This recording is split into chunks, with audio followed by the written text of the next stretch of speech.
ఆవుదూడ photo కానీ ఆవుదూడ బొమ్మ కానీ పూజ గదిలో ఉంటే సకల దేవతా స్వరూపమైన గోమాత అనుగ్రహం వల్ల ఇంట్లో ఎప్పుడూ ఐశ్వర్యం తాండవిస్తూ ఉంటుంది.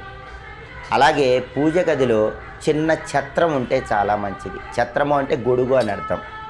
వెండితో కానీ పంచలోహాలతో కానీ రాగితో కానీ చేసిన చిన్న గొడుగుని పూజ గదిలో ఒక మూల పెట్టుకోండి. ఛత్రం సమర్పయామి అంటూ దేవుడికి పూజ చేస్తాం. అందుకని ఛత్రం చిన్న గొడుగు ఉంటే చాలా మంచిది.